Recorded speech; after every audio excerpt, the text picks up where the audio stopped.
Hi guys, my name is David and welcome back to my channel. Today I'm going to be discussing about A Song of Ice and Fire, the Storm of Swords, and where I am with the book right now. For this chunk of this book, um, it has been mostly about Tyrion and Sansa, and how Sansa is like always kind of she's been beaten down all this time by the Lannisters, by Joffrey. She feels that her whole family have died and she's the only one that's left. And all she knows now is to survive and just to keep her mouth shut and just to pray that she'll get through this no matter what. And she's just like keeping so much in her and about what she truly feels. And because in her mind, it's better to be quiet and to say the right things rather than say what she truly feels and potentially upset someone. And she does this with Tywin as well, even though he is a good guy. I mean, she could do a lot worse than Tywin, and he feels it's a really complex situation because their marriage was a joke. They were forced to get married to each other because everybody thought that it was funny. That was the whole purpose of them forcibly getting married. I think that he loves Sansa, but not as much as he should. Or sorry, not the camera. Not as much as he should do. Um, but he cares for her nevertheless, and he wants to do the right thing by her. I think that he wishes that she would open up a bit more. Um, Tyrion has been seeing Shay behind her back, but he feels that it's time for him to let Shay go because what life can she have? Especially if Tyrion's father finds out about her. So he wants to kind of let her go. So everyone's been invited to the feast, the wedding feast of for King Joffrey. It's a extravagant, massive feast with about I think 77 courses.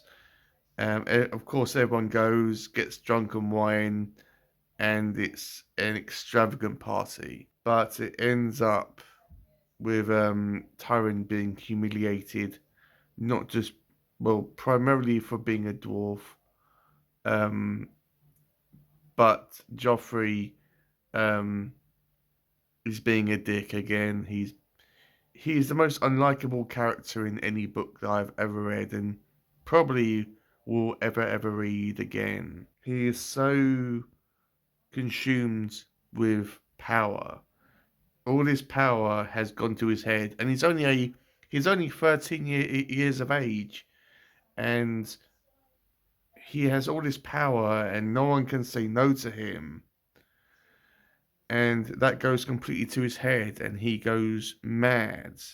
And yeah, he humiliates Tyrion, says that he wants his uncle to be his cupbearer and to yeah, give him wine to drink. And he is I guess he's getting up on tables and yeah, showing off his power that he has, and yeah, just being a power hungry leader.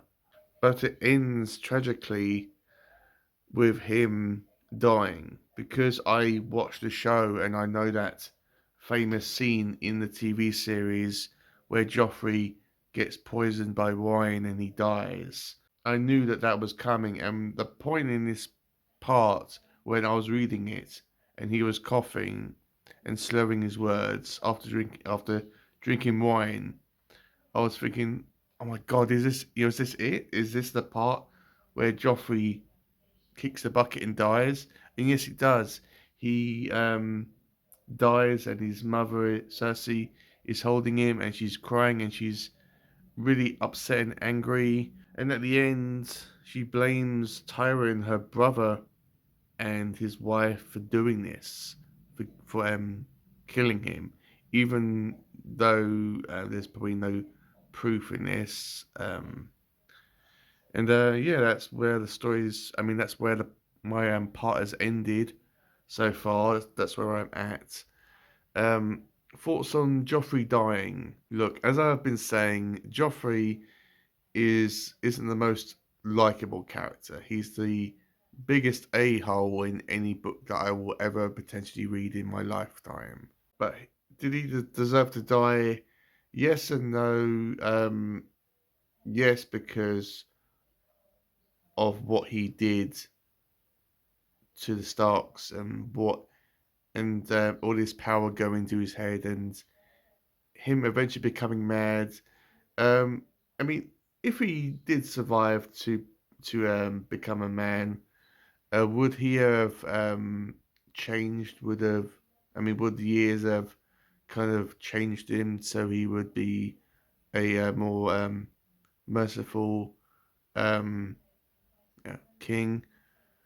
And I mean, maybe the years would have changed him so he would have um, you know, been a better king and better ruler.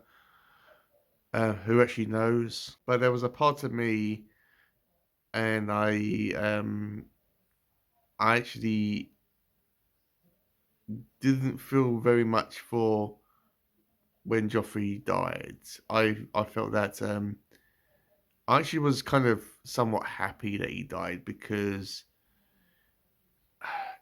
as I said, he's just so unlikable, and I mean it's sad when characters die in this book in this series, um, like in such as life, I guess.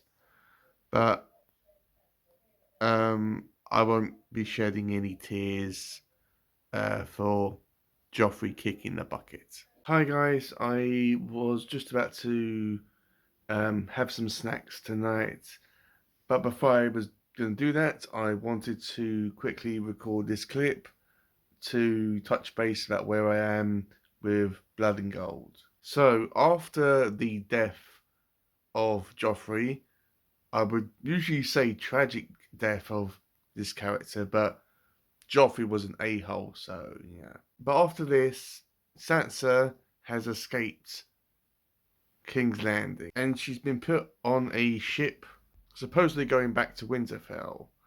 The person that was ultimately pulling the strings was Littlefinger. Now, Littlefinger is a very devious man, so I do not know if he has any ulterior motives.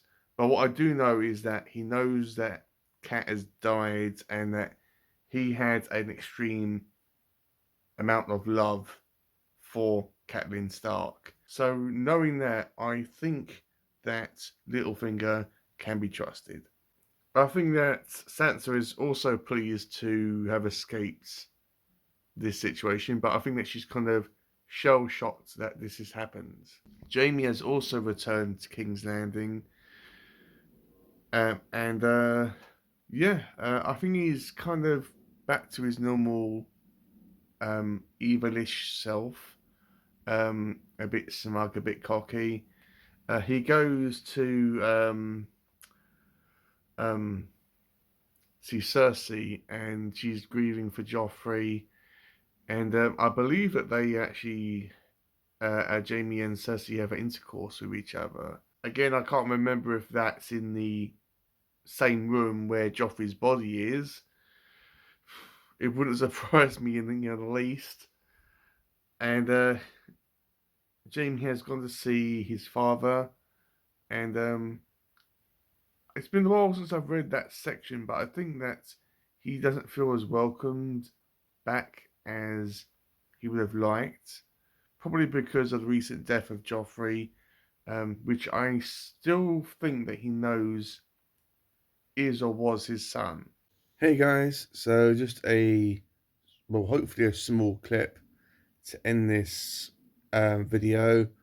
I ended up reading about Jon Snow at his time defending the wall with his other members of the Night's Watch, against Mace, who is the king beyond the wall, and a massive battle ensues with wildlings, obviously, mammoths, giants riding on mammoths, and it's just an epic fight. Uh, George has been kind of described as being Americans' Tolkien, and reading this battle, I can see why. I've been really enjoying reading um, the Blood and Gold book. Not as much as I would like to, as I've got other reading commitments. Um, but slowly but surely, I'm making my way through this. So yeah, as always, thank you for watching. I'm not making these videos to be super popular. I know that they are extremely niche and not a lot of people watch them, but it's just my way of documenting my journey through A Song of Ice and Fire.